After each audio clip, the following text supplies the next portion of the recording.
You're listening to the StudioPTBO podcast, where we talk all things marketing to help you build and grow your business online. Welcome to the latest episode. And welcome to the StudioPTBO podcast. We are back, and we're back at it again with another guest. Neil Morden, my man, what is happening? Life's good. You feeling good? Things are good. I'm stoked today because we're talking sales. And, who are we talking sales with today, I guess, is the conversation that I want to bring up for you to introduce. Yeah, we are talking sales with Steve Heroux, and I pronounced his name right? Because I'm great with pronunciation of names. Man. What actually happened is prior to the actual call, he told us how to actually pronounce his name, so it kind of worked out. But no, we're really happy. You should know you're kind of close to Quebec. I mean, there's a bunch of French Canadians up there. We don't like to mention the Canadians, the hockey team with where you guys live, but the Leafs. Yeah. We were talking in the green room prior to the show, and Steve is a huge Boston Bruins fan, and with roots ties to the Boston area. And I was telling him that one of my neighbors in my hood his name is Mark Savard, who is one of the great Boston Bruin players, I would say, of all time. Got a ring with them, number 91. Did you ever see him play, Steve? Yeah, I mean, I used to go to the games all the time, and again, just like guys like that are the Rudies, right? The 5'0" 100 right? It just made a great career, They're feisty, great Brazilian sniper. He's kind, to be honest with you, not that this is a negative, but he is maybe like a poor man's, Marchand. Obviously not as dirty, but little, thin, feisty, fast, sniper. Man, wrist shot, just loved that guy, man. I love that team. Tenacious guy, and he's back coaching now in the NHL with the St. Louis Blues. So I'm really proud of him, and a super humble guy, real community guy. And I'm lucky that he lives in my neighborhood. So, but like today we are talking not hockey, but sales. And Steve is one of the best anywhere, eh, Cody? Yeah, I listened to Steve. Like, how I got introduced to Steve was actually through Bradley. We're part of Closer School Live. We had Bradley on the podcast a couple of weeks ago. You've been on, you're actually in Bradley's office right now, which is kind of interesting.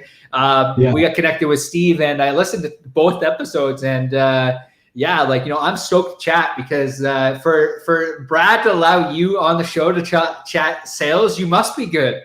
So it's interesting you say that because Monday I was on LSVT Army. What he normally does to me, he'll say, "Hey man, join us," right? And then he just leaves, and then I just take over. So that happened Monday actually. So I'm very appreciative and grateful that he has faith and trust in me to run, Closer School or LSVT for a day as his relief pitcher in the 7th and 8th inning. So hey, you're relieving a pretty good damn pitcher. So I appreciate it. I mean, I'm only in his orbit, so someday, right? Someday.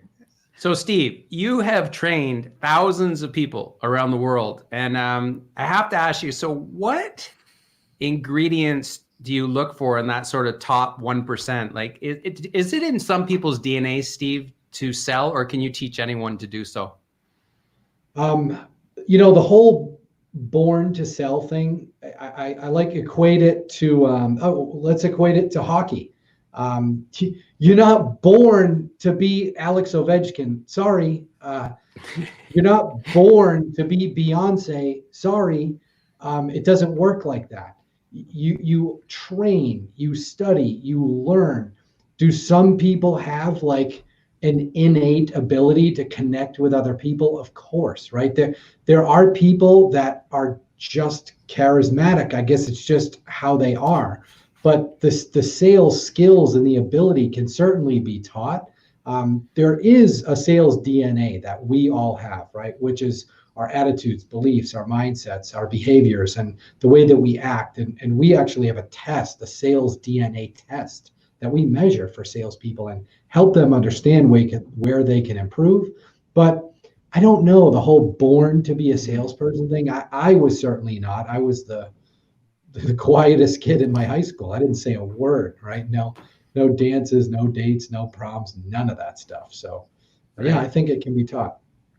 This podcast, we chat with a lot of entrepreneurs, a lot of business owners, and this is something that I feel like we've really tried to reach out to entrepreneurs that are and business owners and sales coaches, because I think sales, when it comes to entrepreneurship, I think a lot of people just generally struggle when it comes to sales, and specifically entrepreneurs. And a big portion of the reason why their business isn't growing is because they don't have a sales team, or they're just unsure of how to create a good sales system and a good sales process that actually converts traffic or converts leads to clients. So I'm really curious, are there any tips that you have for entrepreneurs to become better salespeople? Because the supplementary question to that is, do you think the entrepreneur needs to be the person that is the best at the sales of the product, or what are your thoughts process behind that? If you think of entrepreneurs, and whether it's a product, a service, a SaaS, a system, whatever, right? They're so good at building that product. Let's say they were selling coffee cups, whatever. They're so good at the idea of building the product, and they've never understood how to actually sell that product. They're just good at the features and benefits, or the engineering, or whatever it might be. And they might have spent 2 years on prototypes building the perfect coffee cup, like the Lightspeed plug there. But 2 years, right, building that coffee cup. But they don't want to spend 2 years learning how to sell millions of the coffee cup. And that's the challenge I see a lot with entrepreneurs, is they don't see value in learning how to be good in the sales aspect of it. But if you just are good at the marketing of it, what are you going to do when you get all the leads, right? Yeah. When you get all the inquiries. I deal with this a lot in the real estate industry, because I work with a bunch of realtors and stuff, and title and escrow and mortgage and all of them. Most realtors, or many, I shouldn't say most, many think the problem is leads, right? But if you can't convert the leads, more leads isn't the issue. So I know brokers that spend 10, 20, 30 grand, 100 grand a month on leads, but they don't spend $500 on sales training to convert the leads. Yeah. So I see that definitely as an issue between marketing and sales. You got to be good at both. Yeah. So what do people do? What do entrepreneurs do? Because I hear that, we work with real estate teams and on lead generation. I have this, I feel like I pound my head against the pavement sometimes, and I'm like, no amount of marketing can fix a broken sales process. Your sales process is fucking broken. There's nothing we can do from a marketing perspective. So where do entrepreneurs start with sales systems? What are 3 key tactics that our audience that's listening can essentially take and implement right now? It's funny. It's almost like this is queued up. And if you guys are watching, it's not, because we do everything off the cuff. But I literally got out of the studio yesterday because I'm building a sales process. I'm literally building it. I've been building it for about a year. And so it's 9 steps. And if you do these 9 steps, I don't care what you do, entrepreneur, realtor, coffee cup salesperson, car sale, I don't care what you do. If you follow the steps of a sales process, you'll win more deals. The reason is that most people wing it. And think about this, guys, in terms of, I guess American football, because since most people understand the NFL, they have game plans, ladies and gentlemen. They don't just show up and tell the wide receivers, go long. Let's just hope we connect on a couple Hail Mary. No, they have game plans they work on for weeks and weeks and weeks. They have some teams literally script out the first 15 plays. I think 49ers do this. So if you don't have a game plan for your sales process, what are you relying on? You're just relying on luck. And so the first part of my sales process, and what we're teaching, what we already teach with our clients, is research and prepare. Most people don't do any of that, right? They don't know anything about their prospect, their client, their potential referral partner, their potential connection. They don't know anything. It's so simple. Go on LinkedIn, go on Twitter, go on Instagram, go on Facebook. You will get a sense of who these people are you're about to meet with then you can tailor your sales presentation to whom those people are. It's funny you mentioned real estate teams. I've done several of these podcasts and lab coat agent stuff, and one of my clients, we were just talking about this the other day about how to show houses.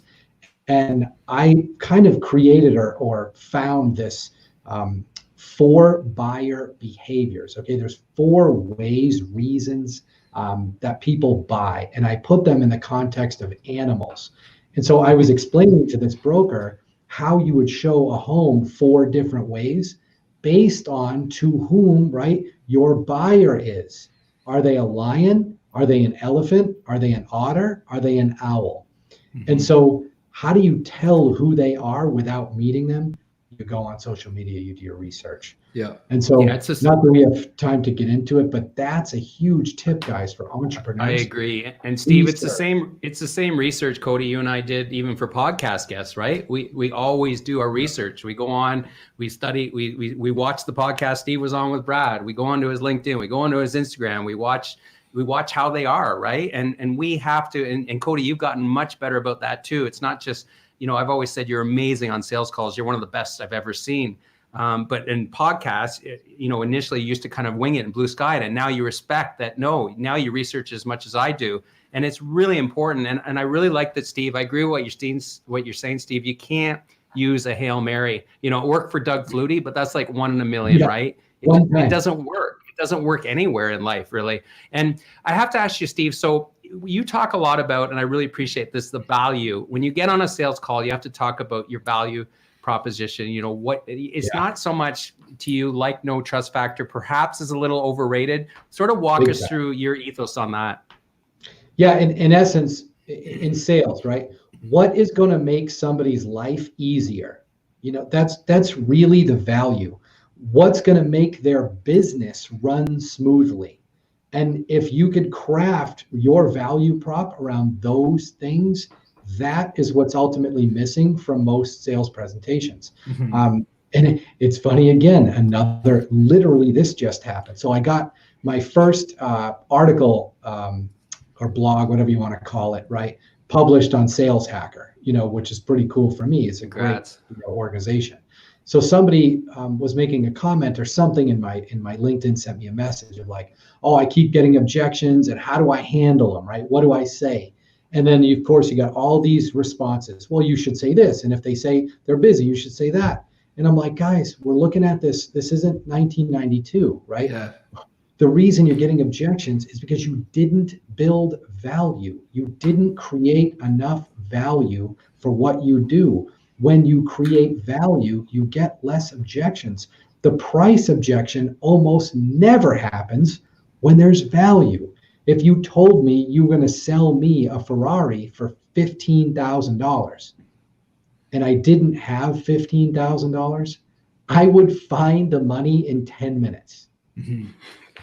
Even if it's not running. Why? Because there's value in a Ferrari for 15 grand. Do I need it? Nope. Was I looking for it? Nope. But there's value, so I'm going to buy it. And if that's how you create and craft your sales presentations, you're not going to get as many objections, pushbacks, put-offs, call me in December, all that kind of thing. So that's really where we work with people and try to help them create the right process in their sales pitch or their presentation on how do we create more value by being more consultative, by asking more questions, direct questions, tough questions. But the reason, guys, you mentioned this too, guys, salespeople have this undying need to be liked.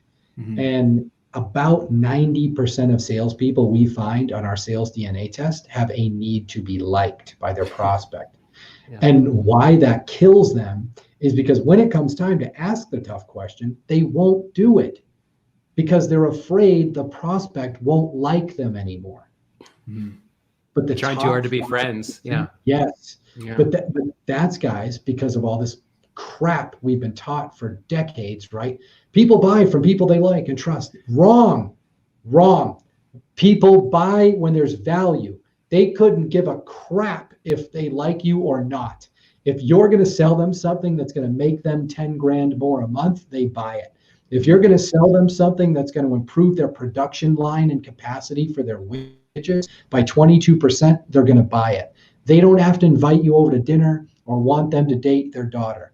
It's not about that, right? And so when you can eliminate, and you got to work on it, that need to be liked, and just focus on value, and you ask the tough question, Tom, how many more quarters are we going to lose money because you have inefficient equipment and manufacturing? Like, how many times are we going to have this conversation? I've been in your office 3 times in 12 months.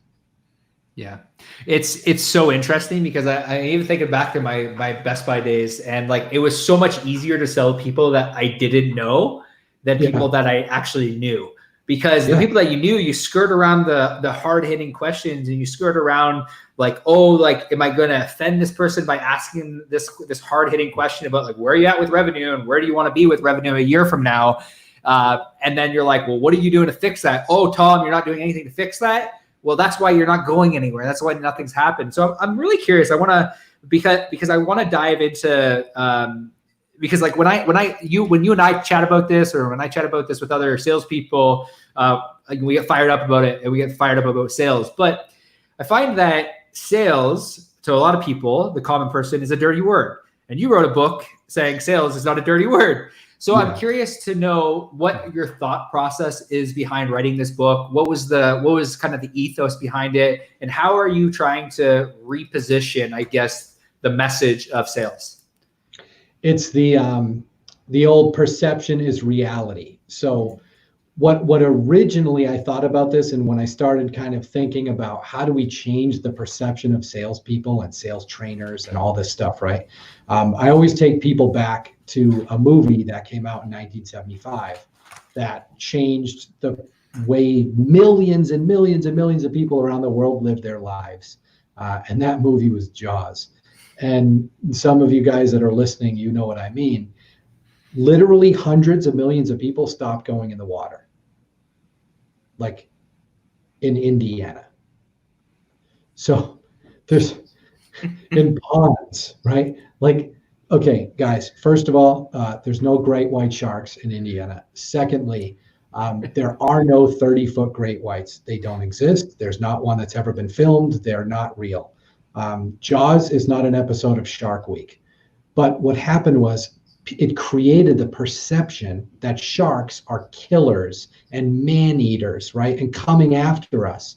And just for perspective, sharks kill 6 humans a year, right? They get 6 of us. We kill 100 million of them. It's perception.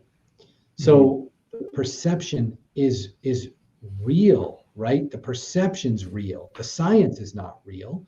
So when people think about buying a car, what's the perception, right? Slick, greasy guy with a gold chain, a plaid jacket, that's not real. I don't know any car salesman that look like that, but that's what people think. And so when you've got 40, 50 years, right, of seeing salespeople that are slimy and pushy, and then it's glorified in Hollywood. We all know Glengarry Glen Ross if we're in sales. Not one person on the planet wants to be managed by Blake. Okay, nobody. Nobody likes to be condescended to, spoken down to, made fun of, right? No one likes that, but it's glorified. Then we had Boiler Room, right? Selling fake stocks to people so we can have Ferraris and Lambo, right? Then we had Wolf of Wall Street, which we all know. Again, we're glorifying a convicted felon, okay? Somebody that stole $130 million, $110 million from unsuspecting families and ruined people's lives, and we put that person on a pedestal. Like, what? And we wonder why people think salespeople are slimy and liars. Yeah. So Hollywood glorifies it. So that's what put the thought in my head. And of all the top 5%ers that I've met in sales that all make $250,000 plus, $500,000 plus, none of them are like that. Very few are the, look at my jet and don't you feel bad you don't have a Lamborghini? No, they're happy with themselves. Yeah. They're nice people. They're down to earth. They're caring, they're conscientious, their clients love them. That is not real. All that garbage you see on social media, the top 5%ers aren't buying into that crap, right? It's kind of like our passion, our goal at Victory Selling, to teach people. Again, our kind of 3 core principles are honesty, integrity, and humility.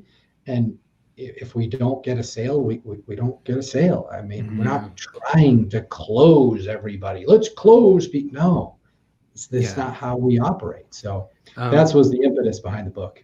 Yeah, Steve, I have to ask you about your lens on LinkedIn. So I've seen you say a few times that it's one of the most underutilized tools, and I would agree with you. I often equate LinkedIn to, I tell people it's like having a mullet. It's like, you know, sort of party at the back and business at the front, because people are too businessy on LinkedIn. They don't have to be, and in fact, posts do a lot better when you're kind of chill, just relax. So give me your sort of you know, approach to LinkedIn. What you would recommend for people starting out there? In the old days, I was more of a let's see, how do we say this? Almost like outside sales, right? Reaching out, sending requests, right? Making, you know, all this stuff.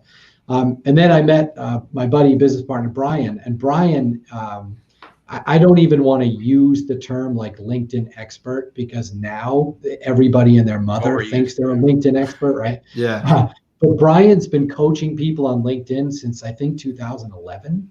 So, I mean, like, he's just brilliant at what he does, but he knows how to create the right profile, because LinkedIn's SEO, right? And so he knows how to put stuff here, hide stuff there, what you comment here, how to use the LinkedIn groups, you know, all this stuff. So ever since I started working with him, it's inbound. It's all inbound. And it's just crazy. I just got off the phone with him and I'm like, dude, I have like 16 LinkedIn requests today. I'm like, I never had 16 in like a year. But when you put out good content, and using my marketing people who have been incredible, they took, and you'll like this one, guys, they took a little rant I gave on Brad's LSVT Army on Monday. I was talking about the 4 a.m. club. You know, some of my friends, you know, they're like, think I'm an asshole because I don't wake up at 4. I'm like, dude, you're in bed at 8. I'm working till 11. Like, what? Yeah, it's right? all. So I just went on this rant. They cut it up and put it on LinkedIn yesterday. There's like 30 comments on there, right? That's like, hilarious. thank you so much for saying that, right? And I'm like, listen, it doesn't make me right or wrong. Wake up at 4. I don't give a crap, but I'm not going to do it. So don't force me to do it and make me feel less of a human because I don't wake up at 4. So it wasn't planned, right? I don't, to answer your question, right? I'm not like strategically planning when do I post on LinkedIn or what do I do. It's organic, which is why I think it's been growing so fast, because I'm not trying to get followers like Instagram, right, Cody? Like I don't even know. I don't even think I have. I don't even know. I don't look at it, right? I don't buy followers. If you want to follow, cool. If not, no worries. But that'd be my advice to you guys on LinkedIn. Just put out good stuff, right? Write some articles, some blogs, make some cool videos, and you know, let the chips fall where they may. I love that. And by the way, thanks for accepting my LinkedIn request today. I was Yeah. one of the 16. Thanks, I love man. it. I'm really curious, Steve, because you know, like, because we serve, you know, passionate, energetic entrepreneurs. You know, a lot of entrepreneurs listen to this podcast, and I find that, you know, they understand, like you mentioned, like a lot of even realtors think they need more leads, or they need you know, better marketing, which is sometimes true. But a lot of it comes down to, you know, like you said, sales. So how would an entrepreneur in a service-based business go about hiring a sales team? Like, what do you look for in a salesperson when you're hiring? Are there any key tactics that you've kind of implemented within your own business, but even within other people's businesses, to help them build a sales team that actually generates them more revenue? This is the single biggest problem I see with entrepreneurs and startups and early stage companies. They make the wrong hire. If you hire the wrong salesperson or sales leader in the beginning, it's not just going to cost you $100,000, right? That's just the salary and benefits you blew. It's millions of dollars down the drain at lost opportunities because you made the wrong hire. And so what happens is, I don't even know what percentage of companies continue to do this because they don't know how to select and find that right candidate, one. Two, they have interview bias. So they don't know how to properly interview people because they'll just hire the people that are like them. And three, they don't weight their interview process or score their interview process. In other words, they'll put all the weight, right, on a resume, for example. No, 70% of resumes have falsehoods in them, 70. So you're going to base your hire on false information, right? Lots of times, and many of you know this who have made hires and they didn't work out. You're like, this isn't the guy I hired. This isn't the guy from the interview that told me he was going to work till 9 p.m. This guy's gone at 3. And the reason is we don't really have the tools to be able to do it. So when I found the tools we use now, I mentioned that DNA test, we use one for candidates. It's 92% accurate, meaning the people that we help companies identify, 92% of the time, they'll end up in the top 50% of your sales team within a year. We've got 30 years of data, 2 million salespeople we've evaluated. So we help companies use that tool and teach them how to write the ad, teach them how to weigh the interview process, teach them how to do the phone screening to get down to only the right candidates instead of the spaghetti on the wall crap that most of the companies do. But I know a guy that has spent, I'm not kidding, guys, I think $400,000 on 10 salespeople in the last 2 years. Not one of them is still there. That's just salaries, guys. That's not the lost sales because he didn't hire the right people from the beginning. And is that partly, Steve, that he keeps blaming everyone else but himself? Yes. Like you have to be pretty self-aware is what you're saying, correct? Yep, total ego, right? And that's why a lot of companies, they keep salespeople on too long. And the reason is they are the ones that hired them. So if they fire the guy, they look bad because they're the ones that brought him on. So they let him stay, hang on, maybe they'll get it. No, dude, they won't get it. Hire quickly, fire quickly. That is how you eliminate big long-term mistakes. Because we talk about this, actually, Cody, I was talking about this with a broker who wants to bring on 40, 50 agents, right? And I'm like, well, how do you do it now, right? Because it's not working because they have so much turnover. Clearly, this person doesn't know how to hire. So then let's say you wanted to bring on like a recruiter or something, right, to fill these spots. Recruiters, again, they have a role, but they charge 20 to 25% of a fee, right, of salary. But they don't have any guarantees that this is the right person. They charge $22,000 a pop. All they want to do is get their candidate in there and get their candidate to the interview, right? But we don't do that. And we find the right candidates scientifically proven. And we already know with 92% accuracy, they're going to work out. And we're probably a fifth of what a recruiter costs for almost, right, a guaranteed result. You're going to find top salespeople. So that decision, guys, is very critical in the beginning. If you find the right one, if you find Patrick Mahomes, if you find Austin Matthews, you win, right? If you draft the right dude, you win. But most people don't. We learned that late last year. We held on to somebody too long, and again, like it's like once you find the right person, we ended up finding the right person, and now they're like absolutely crushing the role, and they've even taken on a whole nother role. Like it's like hiring the right person, and like I'm such a believer in that is like hire quick, fire quick, because if they're not living your values, and I love what you said earlier there about, the 3 key principles for your organization. It's something that, I owe a lot of thanks to my corporate career about like these values. It's like, if you're not living the company values, that's a reason to, and you're not progressing towards actually wanting to live the company values, then you're not the right fit for the company. So it's super interesting. And, I'm just, I'm curious when it comes to sales process, like how would you recommend an entrepreneur implement a sales process? Because like a lot of people like might think, okay, I want to build a sales team or I want to do this, but I think they struggle with like SOPs, like standard operating procedures. Yeah.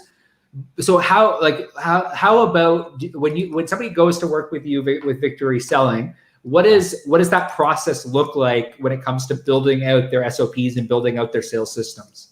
Yeah, so it's a really good question, because again, if you take a great player, right, and put him on a shitty hockey team, the hockey team's generally still shitty, right? Mm-hmm. You got to have an environment where they're going to perform, right?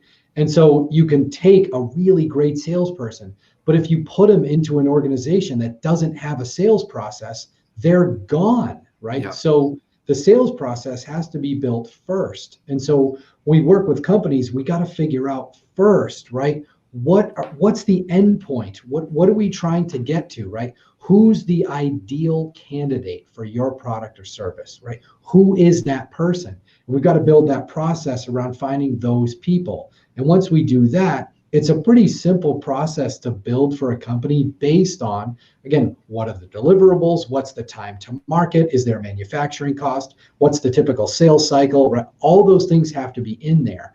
I see a lot of times too, guys, had a call yesterday with a client. The pipeline didn't match the sales process. And so when the pipeline is messed up, all the projections are messed up, all the numbers are wrong. And if you ask salespeople, they'll all tell you, oh, these guys are ready to go, right? They're in final stage of the pipeline and they're not even close to ready to go. Yeah. Because we never determined, well, where do they fit in that pipeline, right? What metrics have they hit to put them in that stage? Are they in proposal stage, right? Are they in development stage? Are they in honeymoon phase? Are they in final meeting phase? Where are they? So building out that sales process and the pipeline and what it should look like in the beginning, I swear to God, guys, 95% of companies don't do it. They just don't do it. They're like, we have a great product. We have the iPhone. Okay, what now? Well, let's go sell it. It will always bite you in the end, because we didn't build the process to be able to sell maximum units. Mm-hmm. If you got a great product or service, sometimes, guys, it sells itself. And this is what a lot of companies are finding out now with COVID. Don't get me wrong if I mess up the quote, but Buffett's quote, right? One of his many, right? When the tide goes out, you can see who's been swimming naked, okay? When we're in like bull markets, everything's great, the economy's great, everybody's buying, it masks all the inefficiencies and bottlenecks, and that most people's sales teams aren't great. They don't even have a sales process, but it's easy to take orders when money's flowing. And when money's not flowing, businesses are closing. Sales people are now virtual. They don't have accountability. They're not having sales meetings, all these things. Now they're like, holy crap, we're down 50%. Yeah. It's not because of COVID. It's because you didn't have any sales process, backup plan, structure. It's non-existent. So that's why you see a lot of these companies really struggling, not just because of COVID, but it's because of all this stuff. Yeah, I agree. It's just the time we're in. People are being exposed now for their vulnerabilities because they weren't prepared for this. So it's an awakening for a lot of companies. Steve, to finish up here, I want you to, how do people find out more about you? Where would you direct them in terms of a website and your book? Maybe give the name of your book and how to get that and whatnot. Yeah, thanks, man. So social media is easy, right? So Instagram is the Steve Heroux, Heroux. LinkedIn's my favorite, of course, guys. You can find me, Steve Heroux, right there. Two, I think, sites probably salesdnatest.com. Check that out, because that's really our flagship, service we provide. Because when you find out all the stuff that you can't see in your own head that's been holding you back, and I'll tell you guys, in full transparency, When I took the DNA test, and I was number one in Cutco knives in the country in college, right? Which is big, national organization where we sold knives to people. I was number one in AFLAC, right? 50,000 agents, right? In the United States, I was number one. So I thought I was pretty decent at sales. I took the sales DNA test and I wanted to jump off a bridge, right? I'm like, you just aren't very good, man. And so when I took it, and I can take, listen, I have thick skin, man. I got Brad yelling at me. Yeah, of course. You have to have thick skin there. When I took it, I'm like, this is unbelievable, because now I know how to coach and train and teach salespeople and sales teams to exactly what each individual needs. So that would be where I'd say, guys, check out Sales DNA Test, or you could check out victoryselling.com too. But that's the thing I love the most about what we do, guys, is customized individual training based on exactly what you need, not the buddy in the next cubicle, not your fellow agent, right? What you need specifically. And that's all the stuff I built on Lightspeed. Yeah. Entrepreneur, as you're listening to this, whether you're listening to StudioPTBO Marketing Hacks Group, StudioPTBO page, you've heard me very bullish about this over the last little while. You need a marketing company and you need a sales coach. You need both. It's both. Like, no amount of marketing can fix a broken sales process. No amount of sales process fix a broken marketing process. Yeah. So, I highly recommend, if you're an entrepreneur listening to this, go find a sales coach. Go figure out a way on how to fix your sales system, your sales process, and then go to market. Steve, I appreciate you taking the time to chat with us today. Really, really do. And thank you so much for just providing our audience so much value and so much insight on sales. This was a fun one. You got it, man. Thanks, guys. Anytime I can mix hockey and sales, man, that's a great fucking day. I think we had a great day. I think I had a great day. And thank you so much for tuning into another episode of the StudioPTBO podcast. If you're a business owner, entrepreneur that is passionate, energetic, looking to grow and build scale your business in the online space, literally just type in StudioPTBO Marketing Hacks into Facebook. There's a group of about 800 to 900 entrepreneurs that are just looking to grow and scale in the online space. Love to have you inside of there. Thank you so much, Steve. Thanks, Neil. Thanks, you're next door. Thanks, great seeing you. Thanks, We'll Steve. chat with you all soon. Have a great day, guys. See you, boys.